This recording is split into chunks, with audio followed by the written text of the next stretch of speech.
Hello, welcome to Old Nerd Reads His Marvel Comics in Order, episode 108. This time I read Fantastic Four, number 180.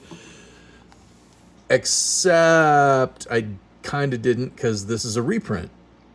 The cover must have been done beforehand, so they must have just used it because this would be the cover for the next issue of Fantastic Four, continued from number 179. But as we see when we open up here, we get a feeble excuse right here in the corner. The old Triple D caught Roy the Boy unawares this month, so we thought you'd enjoy seeing this modern classic from FF number 101. Now, I don't know what Triple D is. I imagine Deadline is one of the 3Ds. But Roy Thomas probably overextending himself, doing too much work at Marvel in the Marvel offices, writing too many books and whatever else he was doing. Did not have time to finish writing Fantastic Four 180. I don't know that he has too many more issues left on his run on Fantastic Four. I think Fantastic Four is going to change hands pretty soon as far as writers go. So he may have another issue. He may not. I'm not sure. But this cover by Jack Kirby and I believe Joe Sinnott, it's got a K and an S there, so I'm assuming it's Joe Sinnott. This cover would have gone with the story that continued from last issue, but it didn't. The story didn't get done, and but yeah, this just kind of threw this together probably to get it out the door, get it on the racks. My copy's pretty nice condition. This is pretty nice condition. Figures, a reprint would have, in my collection, a reprint comic would be in the nicest condition out of all my old Fantastic Fours, but it is what it is. This would be right towards the end of Jack Kirby's original run on Fantastic Four, number 101. I want to say that 104, 105 was Jack Kirby's final issue on the FF. I'm not real sure. But this had to have been real close. And his art style seems so different here. If you remember a couple episodes ago of Old Nerd Reads His Marvel Comics in Order, I did a Captain America and the Falcon, like number 102 or 204.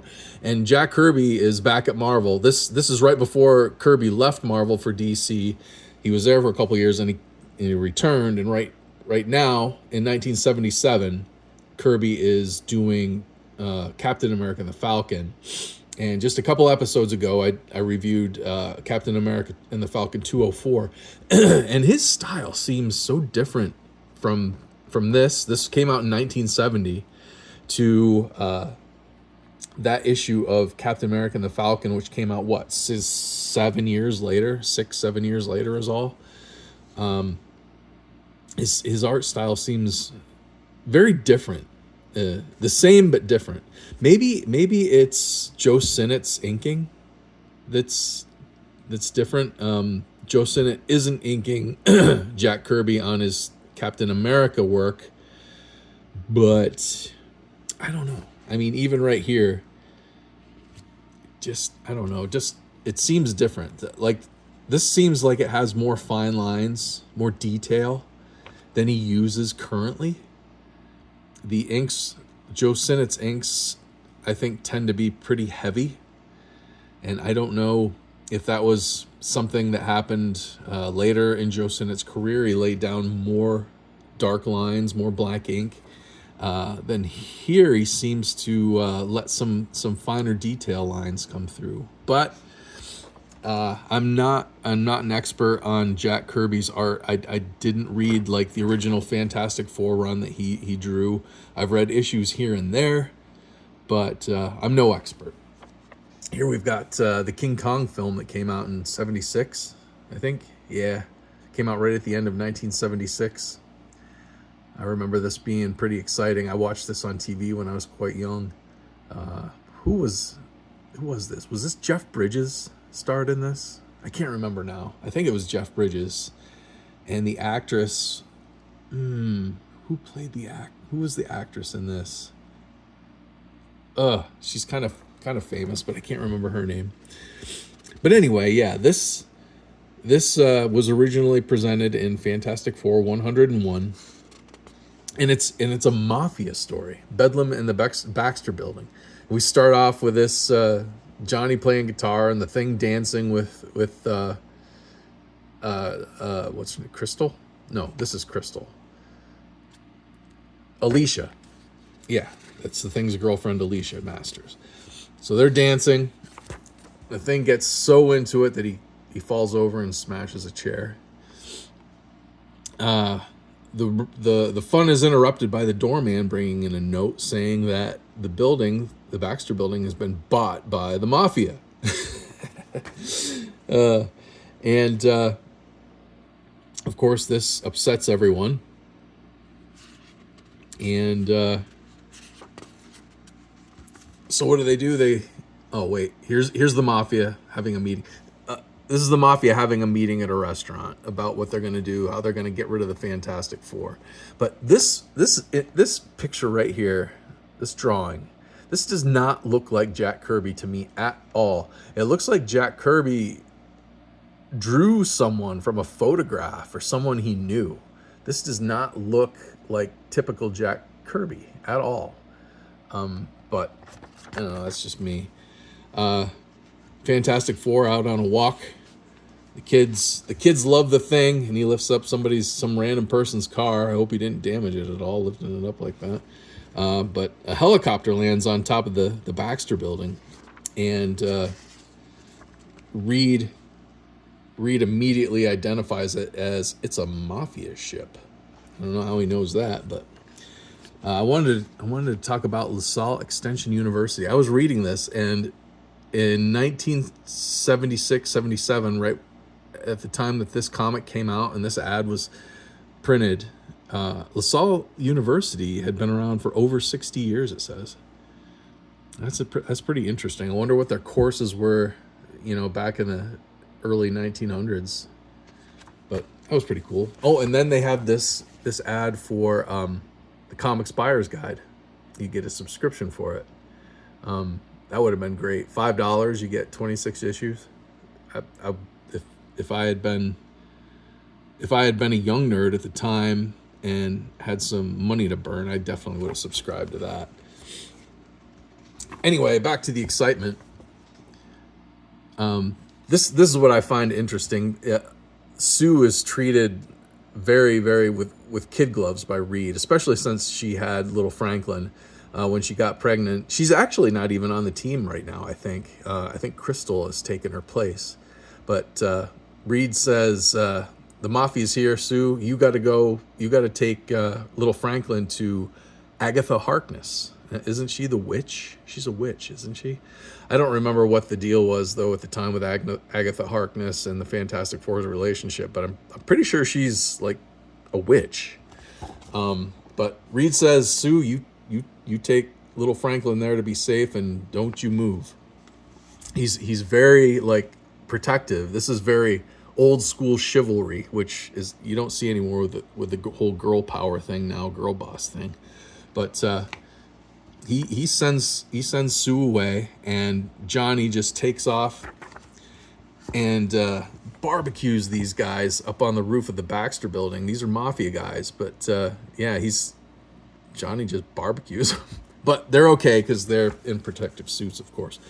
And they have things like freeze rays and all sorts of stun shells. They managed to knock him out of the sky. This is interesting. Take these three thrilling science fiction novels free. So this is something called Laser Books, and I looked this up. It was just a publisher in Buffalo, New York, and they printed between 1975 and 1977. They printed 58 science fiction novels, and it was like a subscription service. You get 3 books a month if you joined Laser Books mailing service. And it only lasted for 3 years. They only published 58 books in that time, but as advertised on TV.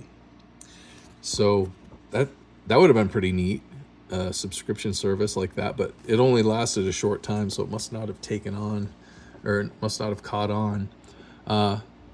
Mighty Marvel Treasuries, you can buy all these. I was looking down through here, and you can get an autographed Superman versus Spider-Man. That would have been pretty neat. I wonder who signed it. But those are all the Treasury editions you could buy, and you could buy the first few issues of Foom. They're really pushing Foom hard in this last year. In the advertisements, the ads in these Marvel comics, they're really pushing Foom hard, trying to get people to buy it. I don't know if they were struggling to get people to buy it, but they're pushing it really hard. Johnny, back to the story. Johnny is out cold, tied up. The rest of the team enters the Baxter building, and they're attacked by the mafia, gassed, knocked unconscious. And these guys must be super tough because these are concrete, like, crates, caskets. And look, they just lift the thing in there. One guy lifts the thing in, the other guy lifts the concrete slab over. Like, holy cow, these guys are strong. Then they drive them out to New Jersey and dump them in the river.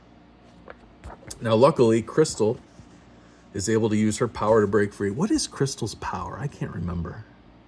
But she breaks free, and she helps Reed break free. And Reed helps the Thing break free. And the Thing drags Johnny's casket up, and we get out, and everybody's okay. But let's take a step back and look at these ads. See, here's another ad for Foom. Like, they're really pushing that. And then there's this. The power of laser technology brings you the Hollow Man Adventure Kit. And this is by Atomic Comics. So you could get this Hollow Man Adventure book with a 45 record, and you get this hollow disc. A real laser-produced three-dimensional pendant. By itself, a fantastic value. An actual three-dimensional superhero holodisc created in a laser laboratory. Wow. And this Atomic Comics, it was like a comic book shop or something. This must have been some way for them to advertise themselves a little bit and get the kiddies interested. Act now and receive a Hollow Squad membership card, good for dozens of offers from Atomic Comics.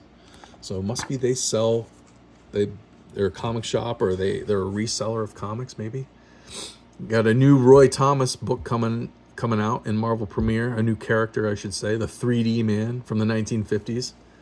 Watch out, Fonzie. Move over, Shirley and Laverne, the 3D Man. So this is by Roy Thomas.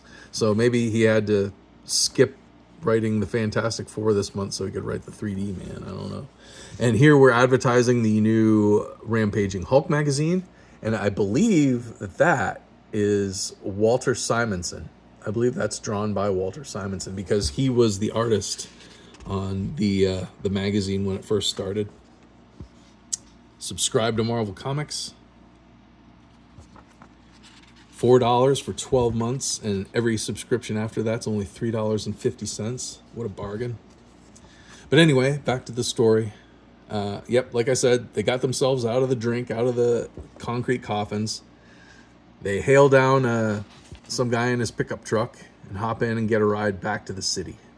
Meanwhile, Sue has disobeyed Reed, but he actually did contact her here a couple pages back, just before the Fantastic Four were ambushed.